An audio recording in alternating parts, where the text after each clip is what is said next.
Buenas tardes.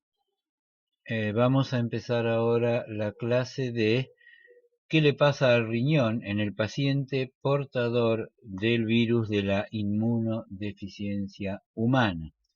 El riñón en el paciente con HIV. Esto es parte del curso superior de nefrología. Yo soy Fernando Daniel Martínez y este curso está auspiciado por la Universidad del Comahue, Facultad de Medicina, y la Asociación Norpatagónica de Nefrología.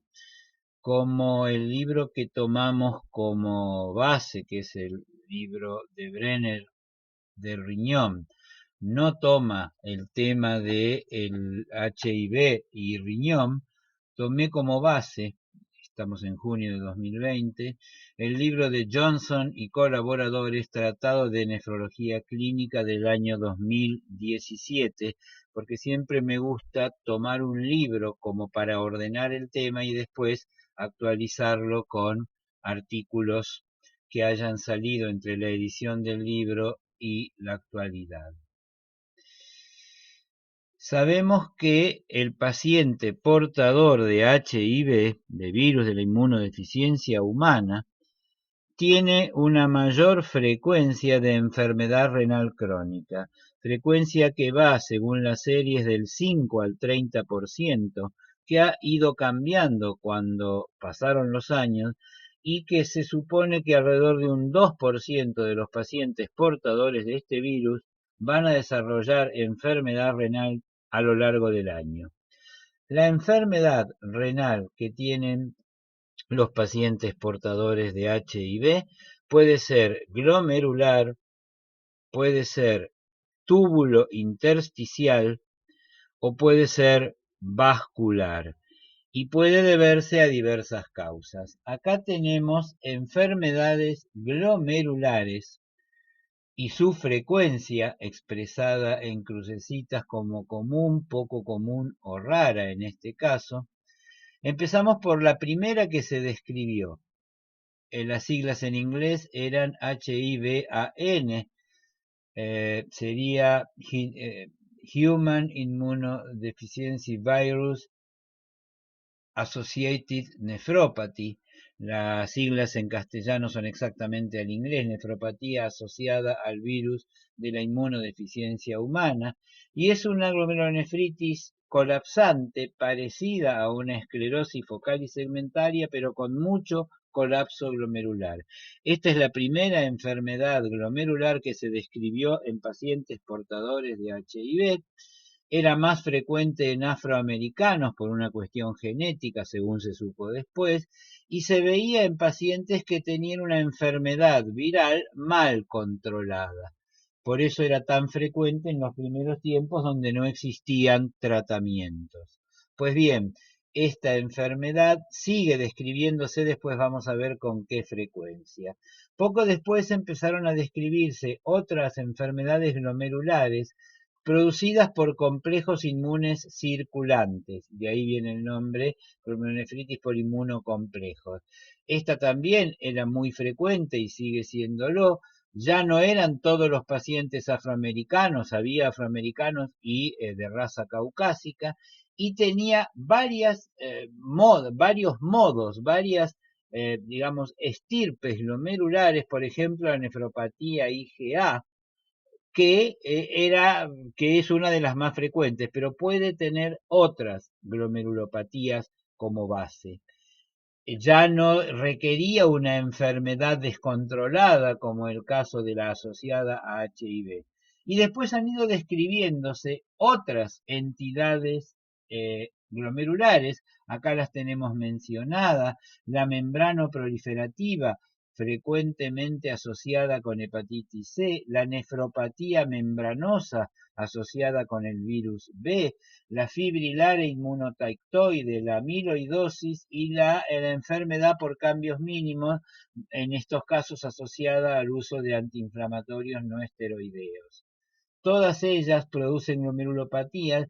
Hay también una forma de esclerosis focal y segmentaria no colapsante, es decir, no es la asociada al virus HIV. Esta esclerosis focal y segmentaria se la llama por otro lado no especificada, después vamos a verla, también es relativamente frecuente. Y ya una enfermedad no puramente glomerular, sino vascular, que es la microangiopatía trombótica, que por ahí es un poco más frecuente que todas las que acabamos de hablar.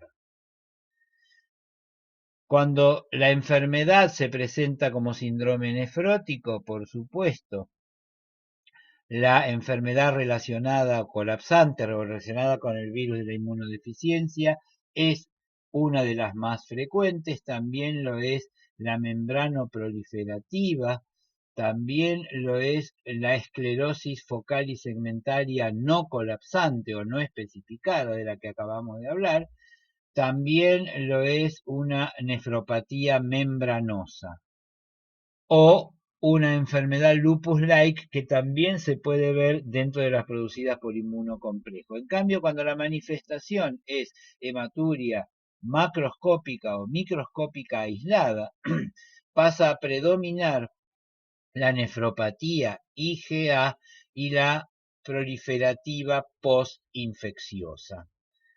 Cuando hablamos de alteraciones urinarias asintomáticas, es decir, microhematuria o proteinuria no en rango nefrótico, ahí predominan la nefropatía IgA y la membrana proliferativa, sobre todo si estamos hablando de un caso asociado a hepatitis C. Cuando hay insuficiencia renal aguda, por ahí la post-estreptocócica o post-infecciosa y la nefropatía IgA son más frecuentes, aunque la asociada al virus del HIV puede tener una progresión rápida. Cuando hay hipertensión arterial descontrolada, obviamente ahí estamos hablando de la nefropatía IgA, pero también de la microangiopatía trombótica. La hipocomplementemia favorece la posibilidad de una membrana proliferativa, como habitualmente. La presencia de crioglobulinas con o sin hepatitis C, lo mismo.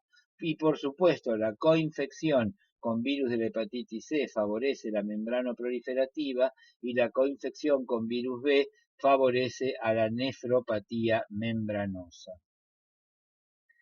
Acá tenemos un grupo de son más de 150, casi 200 biopsias renales hechas en todo paciente que tenía serología HIV. Estos no eligieron, biopsiaron a todos y después lo dividieron por cuadro clínico. Obviamente, en el síndrome nefrótico vemos que las tres glomerulopatías predominantes eran la nefropatía diabética, claro, porque ellos biopsiaron a todos, la, la glomerulonefritis asociada al virus de la HIV, que vamos a llamar ahora IBAN o NAVI, terminado en H, y la enfermedad, la glomerulonefritis por inmunocomplejo.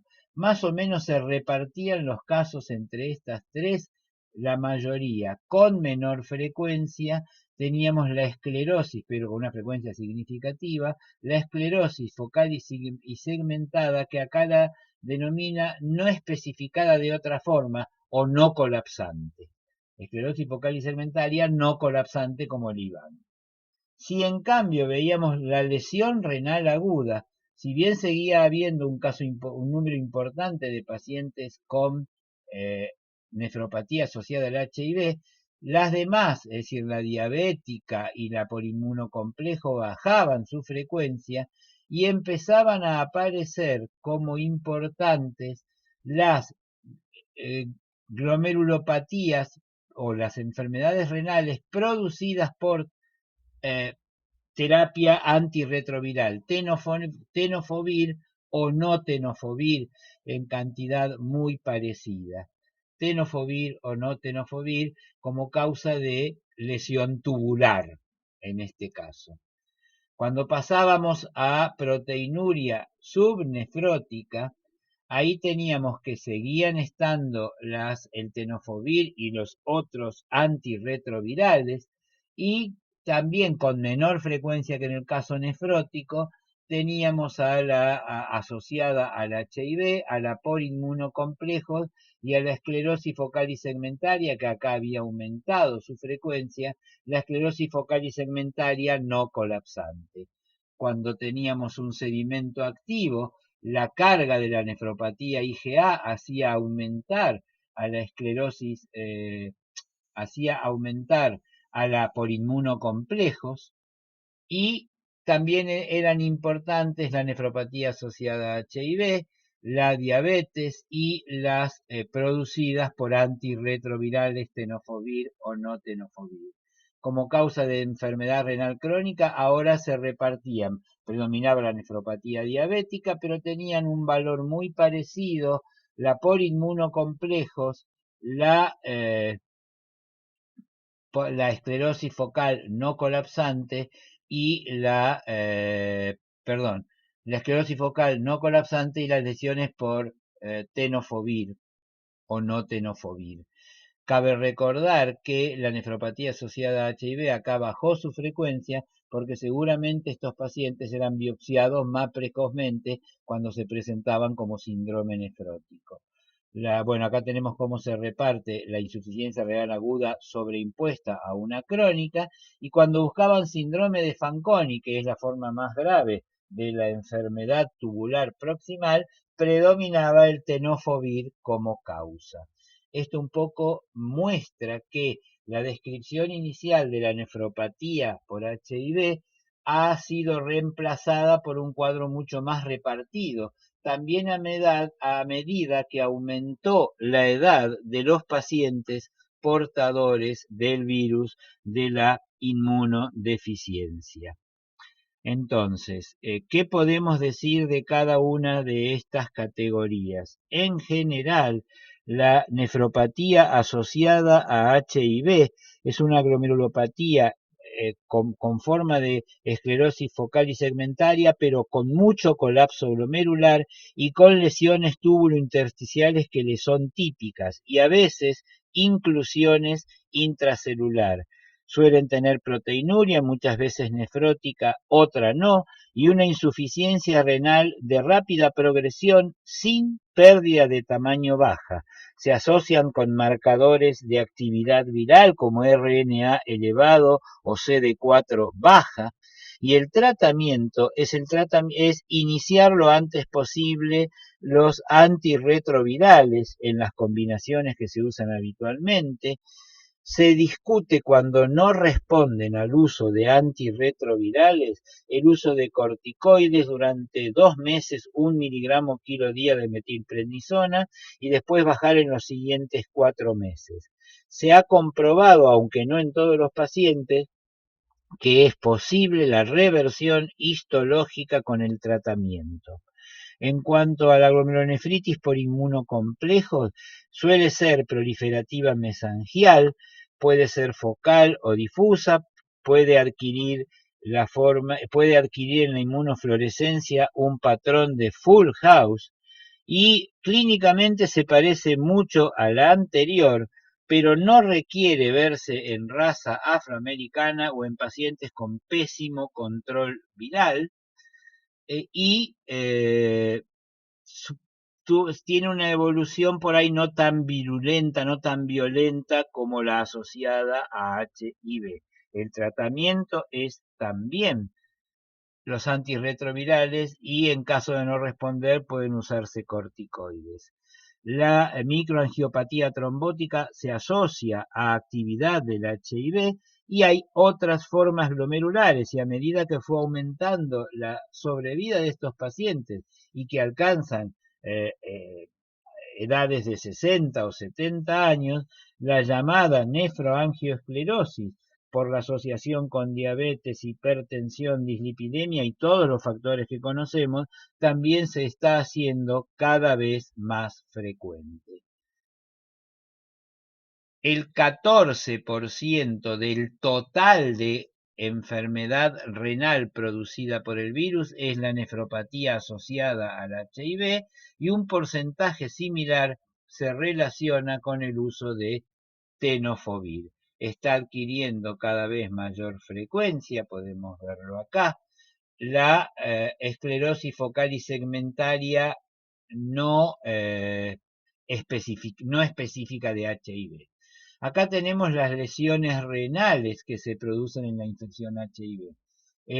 La HIV Associated Nephropathy, la primera que vimos, se caracteriza por una esclerosis focal y segmentaria con colapso glomerular, con retracción y achatamiento de la membrana basal, con edema y proliferación epitelial, que contienen gotas de proteínas reabsorbidas. Este paciente se presentó con proteinuria nefrótica y falla renal aguda. Y acá tenemos la característica tubular de la nefropatía asociada a HIV, que es la llamados microquistes tubulares. Son hallazgos de esta patología donde los túbulos están dilatados con un epitelio aplanado y ocupados por cilindros proteináceos con aspecto de vidrio en los túbulos dilatados. Esta es la característica clínica. Pueden notar además el abundante infiltrado intersticial que a medida que progresa la enfermedad se va volviendo fibrosis intersticial. Nuevamente, y ahora para compararla con la esclerosis focal y segmentaria no especificada, no específica, acá tenemos en la fotografía A un glomérulo con un marcado colapso glomerular. Lo mismo le pasa a este otro glomérulo. Hay hipertrofia e hiperplasia de las células epiteliales con gotas de reabsorción de proteínas. Acá tenemos los mismos microquistes que habíamos visto recién y los infiltrados intersticiales, la atrofia tubular y la fibrosis. Esto en la microscopía electrónica tenemos un borramiento de los podocitos, es decir, que la enfermedad asociada a HIV es también una podocitopatía, con gotas de reabsorción de proteínas. No hay depósitos electrodensos de ningún tipo. En la fotografía E tenemos las inclusiones intracitoplasmáticas que podrían ser partículas virales.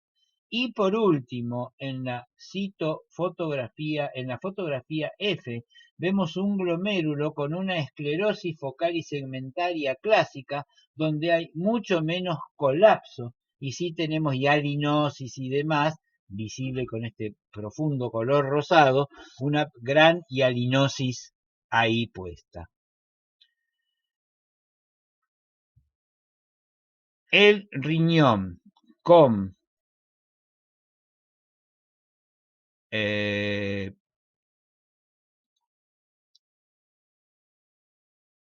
del paciente portador de HIV también puede tener una enfermedad tubular. Ya hablamos de la insuficiencia renal aguda, que en este paciente puede ser renal, que es de la que vamos a hablar después, prerrenal, porque sufren complicaciones gastrointestinales que pueden llevarlos a la hipovolemia, u obstructiva. Tiene una frecuencia de 6% por año y puede asociarse con nefrotóxicos virales, antibióticos aminoglucósidos, rabdomiólisis, todas las causas posibles de lesión renal aguda. La lesión tubular, en cambio, obliga a pensar en tenofovir o en algunos otros antirretrovirales usados en este caso, aunque el tenofovir es el que se lleva todos los laureles en este caso. La diabetes insípida, es decir, una lesión no tubular proximal, sino distal, es menos frecuente, pero también puede ser producido por tenofovir y otros antirretrovirales, o por no antirretrovirales como la anfotericina. Acá mencionamos 2 veces al lopinavir, ritonavir, ya vamos a volver a hablar de ellos, y especialmente del ritonavir.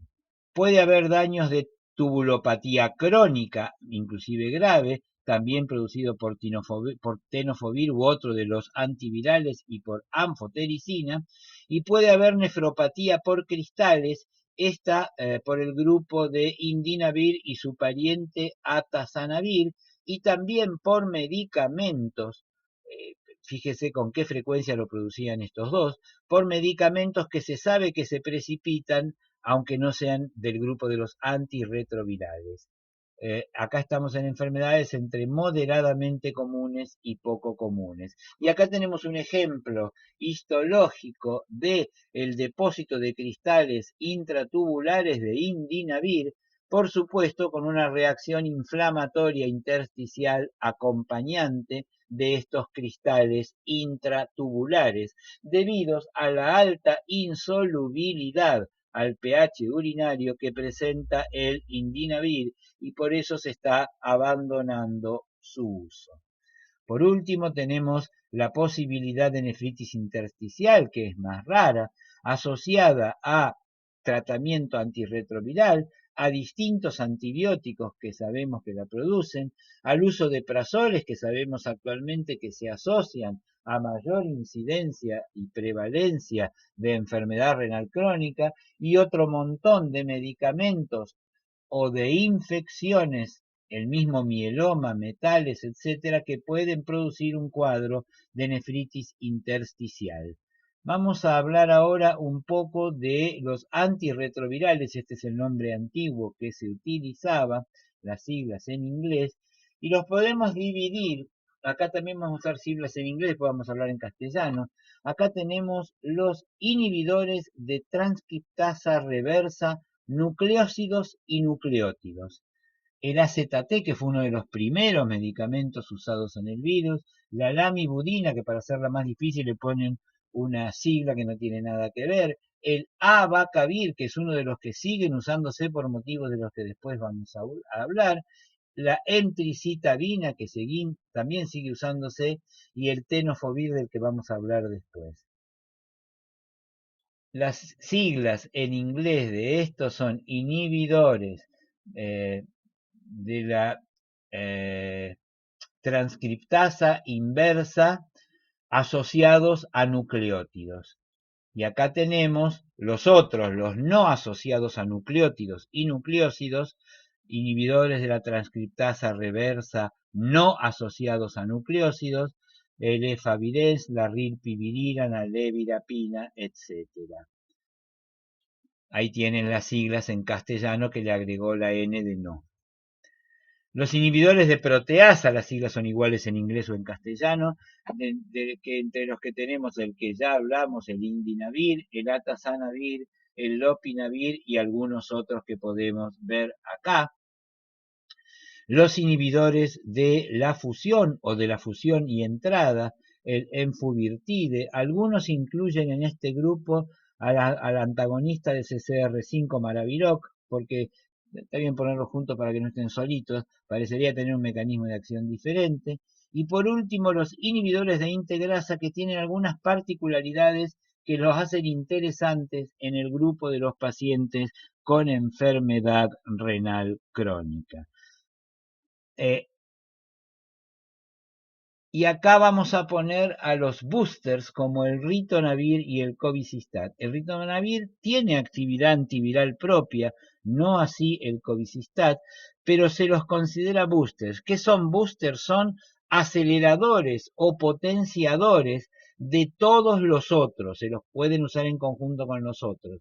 Fundamentalmente son inhibidores de proteasa, pero repito, como tienen poca o ninguna actividad antirretroviral, se los usa como potenciadores de los otros. El problema es que no solo potencian su actividad antirretroviral, sino que también potencian su toxicidad. Bueno, acá podemos ver las siglas con que se los conocen, y para hacer esto más difícil, como el problema más grande de las terapias antirretrovirales es la aparición de resistencia viral, sobre todo cuando hay poca adherencia del paciente que enfrenta al virus con menores dosis de la droga en cuestión, se han empezado a usar combinaciones entre ellos. Estas combinaciones hacen mucho más difícil para el no infectólogo interpretar los nombres de las combinaciones. Otro problema que tienen las combinaciones, además de la dificultad que nos crea a nosotros, es que por combinar dosis fijas, cuando baja la función renal y la dosis de un medicamento cambia respecto a otro, obligan a separar estas combinaciones. Un problema no nefrológico de los inhibidores de proteasa es la aparición de lipodistrofia, así como el tenofovir tiene otro problema parcialmente relacionado con su toxicidad tubular, que es la osteopenia y osteoporosis marcada que puede producir. Acá tenemos un esquema de cómo infecta y se reproduce el virus del HIV. El virus maduro se aproxima y se incrusta en la membrana de la célula a la que va a infectar. Ahí es donde actúan los inhibidores de fusión y entrada. Una vez que entra, une su cadena de ARN a nucleósidos para formar una cadena de ADN que se vaya a confundir con el ADN celular. Esta unión de nucleósidos para formar a partir del ARN el ADN es la que requiere la transcripción por la transcriptasa inversa. Ahí actúan entonces en los antitranscriptasa nucleósidos o no nucleósidos, es decir, los inhibidores y nucleósidos y no nucleósidos de esta transcriptasa inversa. El ADN neoformado se integra con el ADN celular mediado por una integrasa, entonces ahí actúan los inhibidores de integrasa y este ADN codifica proteínas que son las que van a formar el virus que va a madurar para volverse el virus maduro. Los inhibidores de proteasa inhiben este paso en la actividad celular producida por el virus. Acá tenemos de vuelta nombrados todos los medicamentos, el atazanavir, y acá se los pone con aquellas combinaciones que aumentan su actividad. Acá están todos los que vimos recién, inhibidores de integrasa, inhibidores de proteasa, combinaciones de multiclase o de una sola clase, los inhibidores de fusión, acá incluyó el Maraviroc en este grupo, los inhibidores nucleótidos y no nucleótidos y los fármacoaceleradores como el ritonavir y el cobicistat.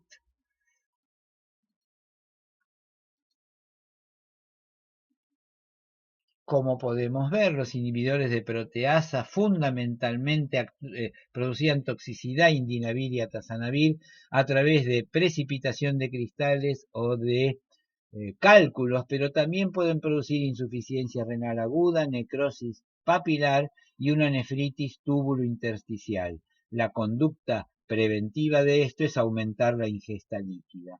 El ritonavir, que es un booster, un enhancer, un aumentador, un potenciador, puede por supuesto potenciar la nefrotoxicidad y la insuficiencia renal aguda.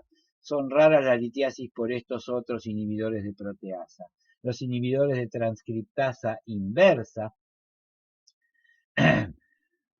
también el tenofovir y esta forma de la que vamos a hablar después y el abacavir pueden producir daño tubular, insuficiencia renal aguda o una insuficiencia renal crónica. La conducta es el control. La asociación del lopinavir con este potenciador ritonavir o la mubidina o estabudina pueden producir daño tubular. Y acá tenemos otros antivirales capaces de producir daño tubular. Entonces, por otro lado, Estos inhibidores de transcriptasa inversa están dejando de usarse porque facilitan la aparición de acidosis láctica, aunque no es demasiado frecuente. Fíjense que prácticamente todos los antirretrovirales han sido asociados con algún tipo de nefrotoxicidad. Sin embargo, yo acá señalo particularmente al indinavir, al atazanavir y al tenofovir como los más vinculados a lesiones de todo tipo. Esto mediante la cristalización, y esto acá tenemos todos los daños que pueden producir y que están descritos que han producido, aunque con mucho el más frecuente es la disfunción tubular, que puede llegar a ser síndrome de Fanconi y osteoporosis o otros daños tubulares no proximales. También muchos antirretrovirales pueden producir aumento de creatinina, en el caso del tenofovir por lesión renal y por lesión tubular, pero otros por competir, como vamos a ver después, con la excreción de creatinina. Estos son los marcadores de daño tubular. La hiperfosfaturia se detecta, y esto aumenta la sensibilidad de la prueba, con la prueba de la excreción fraccional de fosfatos. La excreción fraccional de fosfatos normal es hasta 10 o 20%, es decir, se absorbe un 80-85% del fósforo, se reabsorbe. Cuando hay hipofosfatemia, esta reabsorción debería ser mucho mayor. Se considera que una excreción fraccional de fosfatos menor del 15% o menor o que no alcance mayor del 15% o que no alcance el 5% la excreción cuando hay hipofosfatemia, es decir, que no alcance el 95% la inversa, que es la reabsorción, está hablando de una fosfaturia exagerada. La hipopotasemia, la glucosuria, la acidosis metabólica hiperclorémica son todos marcadores de daño tubular proximal. El tenofovir que se vende en el comercio, el más conocido, es el tenofovir disopropil fumarato, por eso la sigla TDF. Este tenofovir es rápidamente metabolizado a tenofovir difosfonato, que es la forma activa. En cambio, el TAF, que es una forma comercial, tenofovir alafenamida, menos nefrotóxica, aunque puede ser nefrotóxica y tenemos menos años de experiencia, se vende como menos nefrotóxica, es menos tubulotóxica y todavía faltan años para poder evaluar su asociación con enfermedad renal crónica.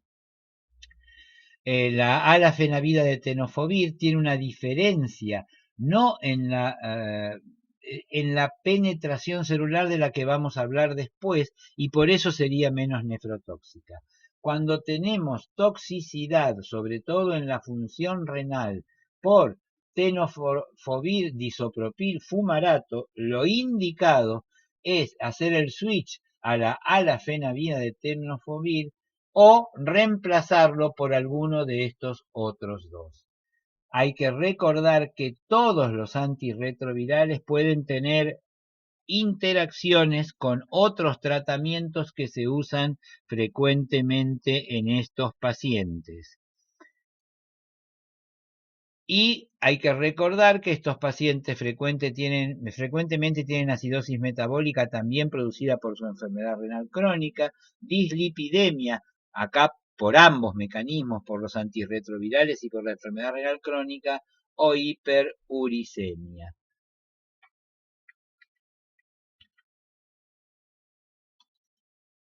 Esta es la diapositiva que estábamos viendo.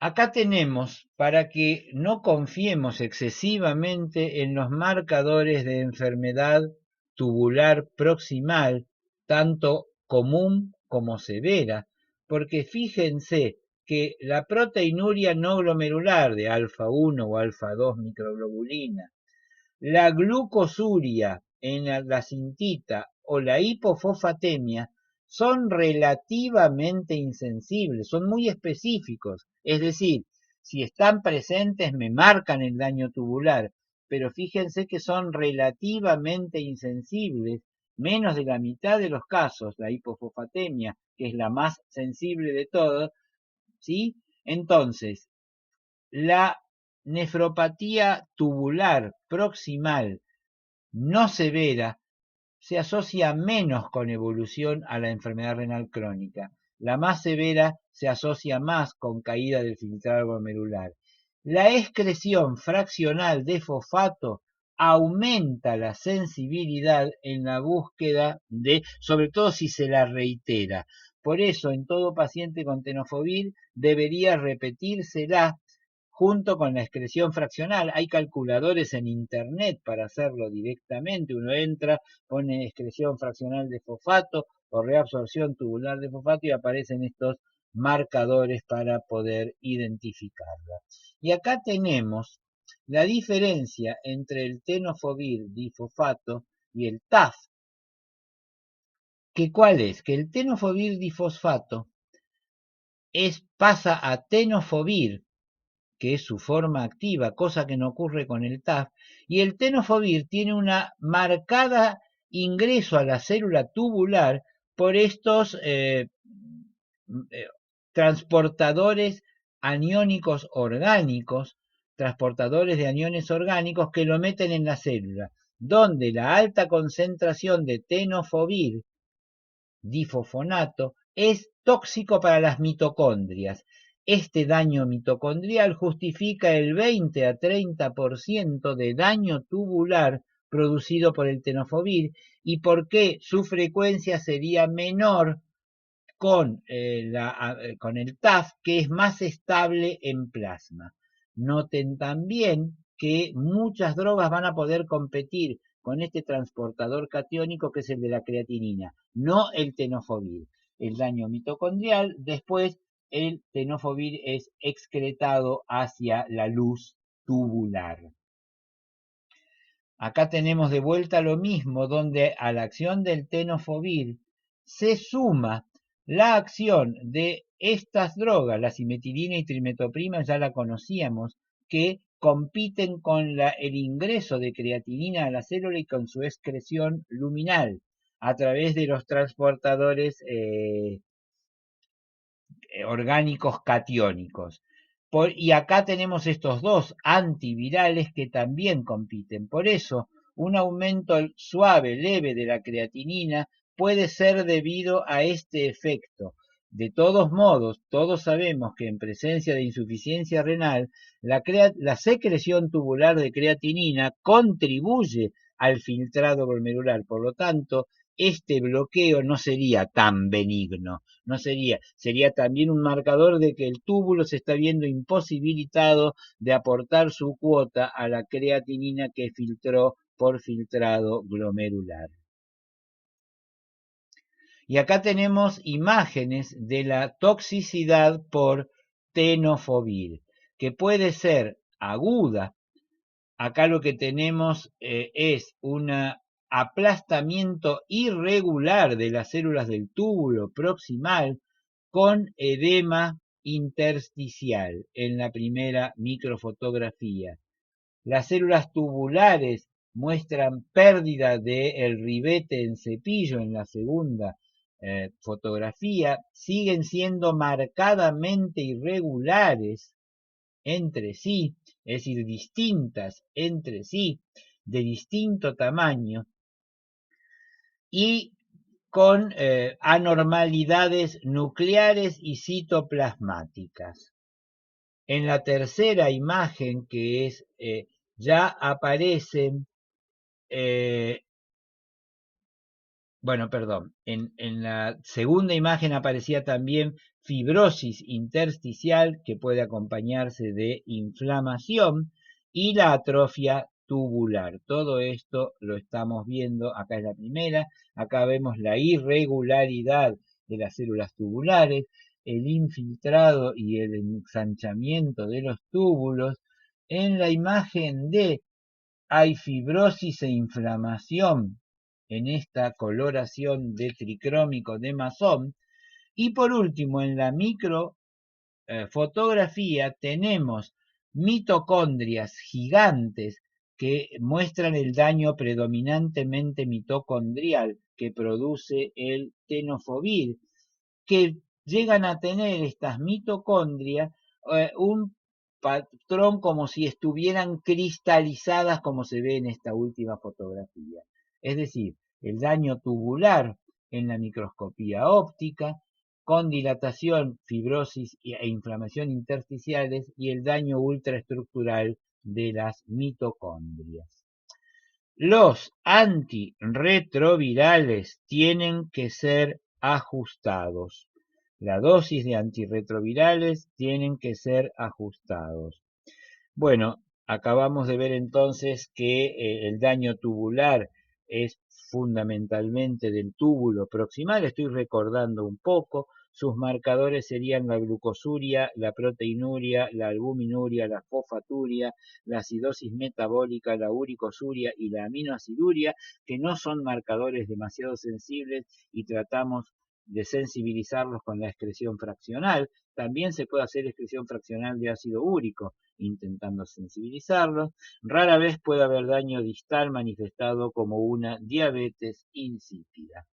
Los medicamentos antirretrovirales se ajustan en la insuficiencia renal. Una excepción es el abacavir, que no requiere ni ajuste ni dosificación post-hemodiálisis, y es la única excepción. Los otros análogos de nucleósidos y nucleótidos, es decir, inhibidores de la transcriptasa reversa, nucleósidos y nucleótidos, como la ZT, requieren ajuste, aunque en distintos valores. Lo mismo pasa con la didanosina. Acá la didanosina además se tiene que ajustar por el peso, es decir, no solo por clearance, sino también por peso. Este es un ejemplo único. Y acá señalé con flechas gruesas cuáles son los medicamentos que se tratan de usar en la insuficiencia renal crónica. El abacavir, la sidobudina puede utilizarse también. Esto significa en la enfermedad renal crónica con estos valores de filtrado. Y con una flecha fina marqué aquellos que pueden utilizarse en trasplantados, porque no solo se puede modificar la dosis según función renal, sino que además no tienen demasiados efectos, como después vamos a ver, intercambiados con los inmunosupresores. Las flechas delgadas señalan aquellos antirretrovirales que pueden utilizarse en el trasplante renal. Acá tenemos estos que se ajustan no solo por función, sino también por peso. Con filtrado glomerular menor de 50 mililitros por minuto, en general es bueno evitar las combinaciones porque éstas nos obligan a dosificaciones fijas. Siguiendo con el ajuste de dosis de los antirretrovirales y con el grupo de los análogos de nucleósidos y nucleóticos de transcriptasa inversa, la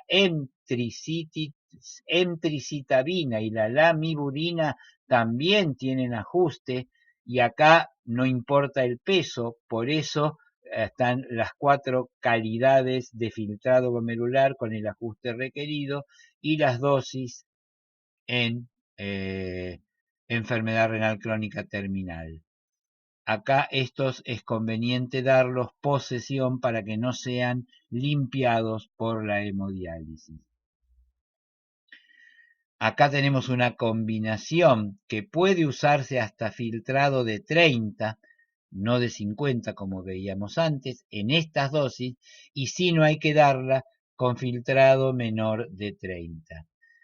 El AZT y la lamivudina que vimos el AZT antes y la lamivudina acá, deben darse por separado con filtrado menor de 50, como vimos recién.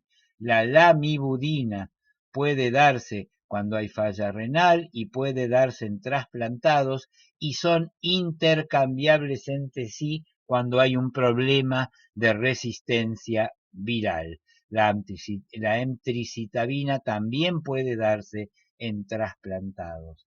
Ahora estamos volviendo a los análogos de nucleósidos y nucleótidos, la stabudina, el tenofovir, que puede darse cuando hay falla renal, aunque hay que ajustar las dosis. Los inhibidores de transcriptasa inversa de nucleósidos como efavirenz se pueden usar en insuficiencia renal porque al igual que los inhibidores de proteasa no requieren ajuste. En cambio, los inhibidores de fusión y el antagonista del CCR5 sí lo requieren y mejor evitarlo. Los inhibidores de integrasa también pueden usarse y ya vamos a ver después que son particularmente útiles en otras circunstancias. Los esquemas iniciales de antirretrovirales aconsejados incluyen Bictegravir, Dolutegravir o Darunavir con Covicistat o Ritonavir como boosters, como potenciadores, efavirenz, ripivirina, tenofovir o la forma menos tóxica del TAF, o abacavir, emtricitabina o lamivudina. Todos estos son esquemas iniciales para cualquier paciente que consulta. El abacavir requiere un testeo genético porque tiene una forma grave de hipersensibilidad anunciada por una combinación genética. No requiere reducción, como vimos antes, con filtrado glomerular disminuido. El TAF puede usarse hasta un filtrado de 30 mililitros por minuto. Hay resistencias a varios de estos antirretrovirales. La lamivudina vimos que debe disminuirse la dosis cuando el filtrado baja de 50 mililitros minuto y las combinaciones de elvitegravir, covicistat, TAF y emtricitabina han sido usadas en pacientes en hemodiálisis, pero es mejor descombinarlas y usarlas por separado en la dosis que vimos, acabamos de ver. Entonces, en la enfermedad renal crónica podemos usar abacavir, TAF, 3-TC o lamivudina, sidobudina, que es el AZT, efavirenz. Puede usarse atazanavir con potenciado o lopinavir potenciado, raltegravir, darunavir, elvitegravir, emtricitabina. Tener en cuenta las interacciones con otros tratamientos, eso lo manejan mejor los infectólogos, como antibióticos, antimicóticos, los inmunosupresores los vamos a ver después, estatinas, clonazepam, colchicinas, antiácidos, bloqueantes cálcicos, quelantes cálcicos, todos eso vamos a hablar después, y metformina. Debe tenerse cuidado con los bloqueantes cálcicos en pacientes que reciben inhibidores de proteasa y de transcriptasa inversa no nucleósidos porque aumentan su efecto antihipertensivo. Cuando recibimos un paciente con HIV, de comienzo hay que hacerle una evaluación renal, que es el llamado estudio renal básico. Es la concentración sérica de creatinina con el CK de EPI consiguiente, el fósforo sérico, ya que medimos el calcio, la proteinuria con el cociente proteína creatinina. En caso de que haya una enfermedad de riesgo renal, hay que hacer también albuminuria, la tira reactiva, el sedimento urinario. Este es el estudio urinario básico renal básico en el paciente HIV cuando ingresa. que puede ampliarse cuando hay algún factor de riesgo preexistente renal, cuando hay sospecha de tubulopatía o se trata con tenofovir, o cuando hay sospecha de alguna enfermedad relacionada con una enfermedad renal relacionada con el VIH. Se le agrega en estos casos la concentración sérica y urinaria del fosfato y del urato para tener una excreción fraccional, acá lo pusieron al revés, un estudio del equilibrio ácido-base, un astrup venoso y con bicarbonato, y la medición del potasio sérico y o urinario. Acá tenemos que las asociaciones con hepatitis o la sospecha de inmunocomplejos obliga a agregar todos estos datos en el estudio renal ampliado. Acá está la fuente de esto. ¿Cada cuánto? El estudio básico se hace en la primera visita. Si hubo un tiempo antes de iniciar los antirretrovirales, se repite antes de empezar los antirretrovirales y durante el seguimiento posterior.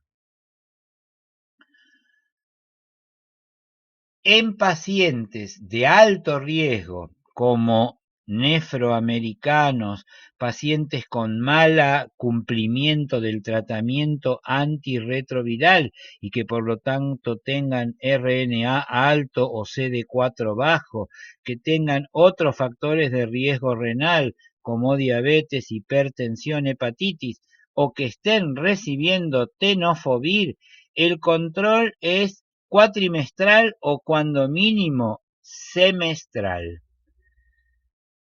Se discute si la disfunción común del túbulo proximal por tenofovir aumenta la frecuencia de RC, pero lo que sí tenemos que hacer es suspender el tenofovir cuando el clearance baja de 50 a 60 mililitros por minuto. Esto es un consejo, y sí hay que suspenderlo cuando cae por debajo de 30 mililitros por minuto o si el filtrado cae más de 25% usándolo. Estos son todos factores de riesgo de progresión renal. Desde ya la raza afroamericana también es un factor de riesgo renal para cualquiera de estas cosas. En pacientes sin factores de riesgo, entonces el estudio básico se hace una vez al año. En pacientes con todos los factores de riesgo propios del HIV o no propios del HIV, el control se hace semestral o, si van a recibir tenofovir, es más completo el estudio y se puede hacer el control cada 3 a 6 meses.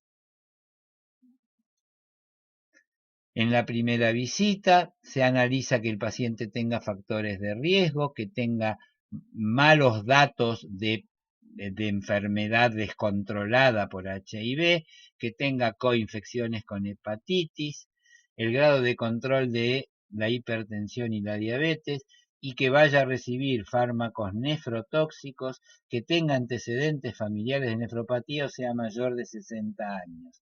Se le hace la evaluación común de la que hablamos al principio, y si esto da alterado o presenta alguno, si esto da normal, el control se hace anual, salvo que se haya factores de riesgo con los cuales puede ser semestral o más seguido si está recibiendo tenofovir. Si alguno de estos factores da como de evaluación de alto riesgo, ahí probablemente haya que derivar al nefrólogo y estudiar de otra forma al paciente. Acá tenemos cuando hay una disminución del filtrado por debajo de 60 mililitros por minuto o una caída mayor de 25% respecto al valor previo, o que haya una disminución sostenida mayor de 5 mililitros minuto metro 73 por año. Esto obliga a estudiar la proteinuria, el sedimento, a investigar si el proceso es agudo o crónico para tomar una conducta, a revisar que esté recibiendo nefrotóxicos o drogas, cómo está la bulimia, cómo está la presión, una ecografía renal para buscar obstrucción y cambios del tamaño y ecoestructuras renales, y ahí vamos a ir a buscar la causa de insuficiencia renal aguda prerrenal, de enfermedad glomerular, y acá están las características de cada una, de lesión tubular frecuentemente producida por antirretrovirales y tenofovir, y de obstrucción en la vía urinaria. El paciente debe ser remitido a nefrología cuando tiene una cociente proteína creatinina mayor a 500 miligramos de proteína por gramo, o cuando hacemos albúmina creatinina mayor a 300 miligramos gramo. Y, por supuesto, no estamos frente a un diabético o un hipertenso que tenga esta albuminuria de antes. Cuando el filtrado cae por debajo de 45 mililitros por minuto, cuando hay hematuria dismórfica importante, cuando se deteriora en forma aguda o progresiva no aclarada la función renal, cuando la hipertensión no responde al tratamiento o la proteinuria no baja con el tratamiento antirretroviral y de bloqueantes del sistema renina, angiotensina, aldosterona, que están también indicados en estos pacientes, cuando las alteraciones de la cifra de potasio exceden o quedan por debajo de los valores normales, cuando hay anemia de origen renal, y yo sumaría a esto cuando hay evidencia de tubulopatía, porque el nefrólogo va a sugerir evaluar si hay opciones al tenofovir. El nefrólogo que recibe al paciente derivado tendrá indicación de biopsiarlo cuando hay un síndrome nefrótico o nefrítico claros, cuando hay alteraciones urinarias como la proteinuria mayor a 1 gramo, 1000 miligramos gramos de creatininuria, que no responde al tratamiento con bloqueantes o del sistema renina-angiotensina en todos sus tipos, o cuando hay microhematuria dismórfica o en brotes, cuando hay insuficiencia renal aguda de la que no nos queda clara la causa, y cuando hay hipertensión maligna y sospecha de microangiopatía trombótica. Ante todo empeoramiento de la función renal, debe evaluarse si se trata de un deterioro agudo o crónico, observando la evolución de los resultados previos, filtrado glomerular estimado, y se consideran criterios de progresión los que vimos recién: un descenso mayor de 5 mililitros minuto metro 73 por año, o el cambio hacia un estadio de enfermedad renal crónica con disminución mayor al 25% respecto al valor basal de filtrado glomerular estimado. Las terapias de reemplazo en pacientes con enfermedad HIV no hay demasiado publicado, se los incluye en algunas guías. Hay algunos puntos que vamos a destacar. Podemos decir que los planes de vacunación y el tratamiento de las complicaciones y comorbilidades del paciente en diálisis son similares al paciente no HIV. Vamos a hablar después del trasplante. Si bien hay unidades de diálisis que hacen aislamiento del paciente en hemodiálisis portador de HIV, no, en las guías se dice claramente que no se necesita este aislamiento, que sí se necesita el tratamiento aislado del filtro o, mejor aún, el no reuso, como pasa con el paciente con hepatitis C. No hay que llegar al aislamiento que requiere el paciente con hepatitis B.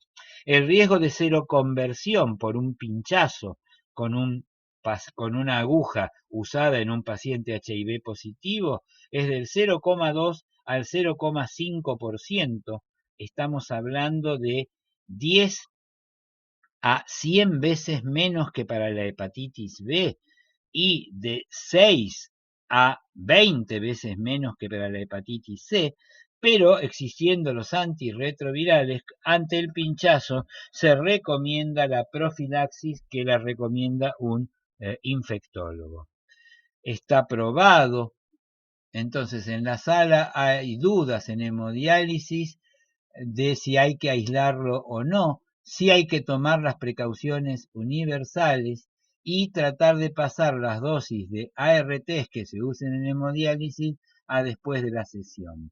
El manejo de las comorbilidades, esto ya lo vimos recién, es igual que si no tuviera HIV. En DP está probado que el virus puede encontrarse en el líquido y en el túbulo hasta una semana después. Por lo tanto, si bien esto no figura en ninguna norma, lo que se aconseja es que el paciente tire el líquido al inodoro y lo deje media hora con lavandina. También se puede usar amicacina, pero la lavandina es mucho más fácil y barata, y que los túbulos sean guardados en bolsas rojas y enviados a la unidad de diálisis peritoneal como material contaminante.